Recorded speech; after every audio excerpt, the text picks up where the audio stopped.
దినవృత్తాంతముల గ్రంథము 2వ దినవృత్తాంతుల గ్రంథము 32వ అధ్యాయము 7-8 వచనాలు. మీరు దిగులు పడకుడి, ధైర్యము విడవకుడి. అష్షూరు రాజుకైనను అతనితో కూడున్న సైన్యమంతటికైనను మీరు భయపడవద్దు, విస్మయం అందవద్దు. అతనికి కలిగి ఉన్న సహాయము కంటే ఎక్కువ సహాయము మనకు కలదు. మాంస సంబంధమైన బాహువే అతనికి అండ. మనకు సహాయము చేయుటకును మన యుద్ధములను జరిగించుటకును మన దేవుడైన యెహోవా మనకు తోడుగా ఉన్నాడని చెప్పగా, జనులు యూదారాజైన హిజ్కియా చెప్పిన మాటల యందు నమ్మిక ఉంచిరి. Praise the Lord. Suresh brother, good morning. Praise the Lord అన్న. గుడ్ మార్నింగ్ అన్న. Please go ahead Suresh. యేసుక్రీస్తు నామంలో బ్లెస్ మై నేషన్ కుటుంబ సభ్యులందరికీ మరి అరుణోదయ శుభములు నేను తెలుపుతున్నాను. మరి దేవుని యొక్క కృపను బట్టి మరొక నూతన వారంలోకి మనల్ని తీసుకొచ్చిన దేవాది దేవునికి మరి ప్రత్యేకంగా వందనాలు నేను చెల్లిస్తున్నాను. మరి యొక్క సమయంలో గడిచిన దినం మనం ధ్యానించిన వాక్యాన్ని మరి ఇంకొంచెం మనం ముందుకెళ్ళి ధ్యానించినట్లయితే, మన యొక్క హిజ్కియా రాజు మరి అక్కడ యెరూషలేములో ఉన్నటువంటి ప్రజలందరినీ ప్రోగు చేసి మరి యొక్క మాటను మాట్లాడినట్లు మనం గమనించగలం. మరి యొక్క యూదా రాజు మరి ఆ యొక్క హిజ్కియా రాజు మరి యొక్క ప్రకటన చేయక ముందు మరి అక్కడ యెరూషలేములో ఉన్నటువంటి ఆ ప్రజలను మనము గమనించినట్లయితే ఆ యొక్క అష్షూరు రాజు మరి వారి మీదకి దండెత్తి వస్తున్నాడు అనే యొక్క మరి ఆ యొక్క భయంతో అక్కడ ఉన్నటువంటి ప్రజలందరూ మరొక డిప్రెషన్స్ కు వాళ్ళు గురి అయ్యి మరి ఇక మాకు జీవితం ఎలాగో అని ఆలోచిస్తూ ఇక మేము చనిపోతామేమో అని ఒక ఆలోచనతో మరి అక్కడ ఉన్నటువంటి దేవుని బిడ్డలందరూ మరి ఇశ్రాయేలీయుల ప్రజలందరూ మరి ఒక విధమైన భయంతో ఉన్నప్పుడు మరి యొక్క హిజ్కియా రాజు మరి చక్కటి ప్రార్థనాపరుడు హిజ్కియా రాజు మరి ఆయన మరణంకు దగ్గర వెళ్ళినప్పుడు కూడా మరి ప్రార్థించి దేవుని సన్నిధిలో మరి 15 సంవత్సరముల ఆయుష్ను తిరిగి పొందుకున్నటువంటి వ్యక్తి యొక్క హిజ్కియా రాజు. మరి ఆ రాజు ప్రార్థనా పూర్వకంగా అక్కడ ఉన్నటువంటి జనులందరినీ ప్రోగు చేసి మరి వారితో మాట్లాడుతున్న మాటను మనం ఈ యొక్క మాటను గమనించినట్లయితే, మరి మీరు దిగులు పడొద్దండి, ధైర్యం విడవద్దండి, మరి అష్షూరు రాజుకు మీరు ఏం భయపడొద్దండి, అతనికున్న సహాయం కంటే మనకున్నటువంటి సహాయం ఎంతో గొప్పది అని ఆ యొక్క ప్రకటన చేసినప్పుడు మరి 8వ వచనం చివరి మాటలు మనం గమనించినట్లయితే, దేవుడు మనకు తోడుగా ఉండునని చెప్పగా జనులు యూదారాజైన హిజ్కియా చెప్పిన మాటల యందు నమ్మిక ఉంచిరి అనే మాటను మనం గమనించగలం. మరి అక్కడ ప్రజలందరినీ మనము ఆ యొక్క స్థితిని గమనించినట్లయితే మరి దేవుని మీద ఉన్నటువంటి విశ్వాసాన్ని వాళ్ళు విడిచిపెట్టి ఆ పరిస్థితులను చూసి వాళ్ళు భయపడే వాళ్ళుగా అక్కడ జీవిస్తున్నారు. మరి ఎప్పుడైతే దేవుని మీద విశ్వాసం అనేది వారికి సన్నగిలిందో ఆ యొక్క ఐక్యత కూడా మరి ఆ ప్రజల్లో లేకోకుండా అయిపోయింది.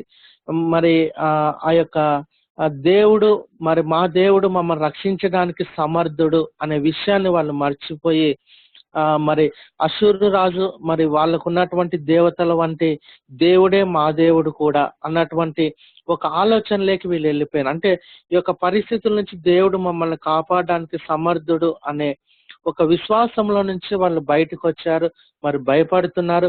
ఒక ఐక్యత అనేది వారిలో లేకుండా పోయింది. అందుకే ఆ యొక్క జనులందరినీ మొట్టమొదట ఆ యొక్క రాజు మన హిజ్కియా రాజు చేసినటువంటి ఒక పనిని మనం గమనించినట్లయితే, మొట్టమొదట ఆ యొక్క ప్రజలందరినీ ఒక చోటికి మరి ప్రోగు చేసినట్లు మనం గమనించగలం.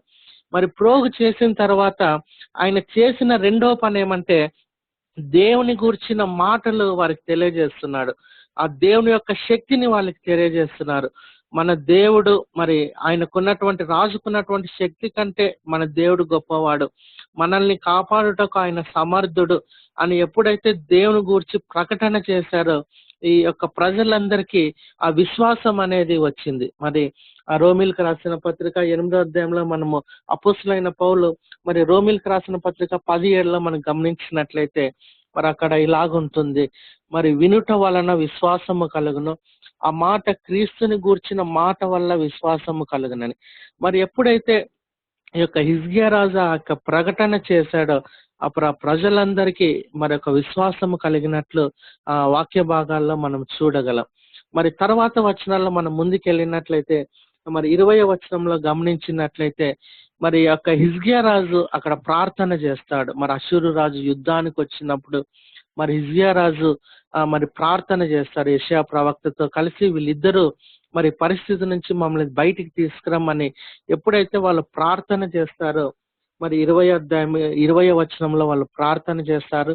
మరి ఇదే అధ్యాయంలో 21వ వచనంలో మనం గమనించినట్లయితే మరి దేవుడు వాళ్ళ ప్రార్థనను విని ఒక దూతను పంపించి ఆ యొక్క హిజ్కియా రాజు మరి ఎవరైతే శత్రువుగా మరి వాళ్ళ దేశం మీదకి యుద్ధానికి వచ్చారో వాళ్ళందరినీ దేవుడు సమూలంగా నాశనం చేసి మరి 22వ వచనము చివరికి ఒక మాట ఉంటుంది, అదొకటి నేను అందరి కోసం ధ్యానిస్తాను. 22వ వచనము చివరి వచనం మనం చూసినట్లయితే అన్ని వైపుల నుంచి వారిని కాపాడేను అని ఉంటుంది. 22వ వచనము చివరి మాట అది, అన్ని వైపుల నుండి వారిని దేవుడు కాపాడేనని. మరి ప్రియ సంగమా, ఈరోజు నేను చెప్తున్నటువంటి మాట, ఎప్పుడైతే ఆ యొక్క హిజ్కియా రాజు మరి ఆ ప్రజలందరూ మరి చెల్లాచెదరైపోయినారు, ఆ యొక్క రాజు యుద్ధానికి వస్తున్నాడని తెలిసినప్పుడు మరి అటువంటి సమయంలో ఈ యొక్క హిజ్కియా రాజు మొట్టమొదటిగా చేసిన పని ఏమంటే జనులందరినీ ఒక చోటికి ప్రోగు చేసినాడు. ఎప్పుడైతే వాళ్ళు ఒక చోటికి ప్రోగు చేసినారో మరి వాళ్ళ ఒక విశ్వాసపు మెట్టుకు మరి తీసుకెళ్లడం ఆయనకు మరి చాలా ఈజీ అయింది.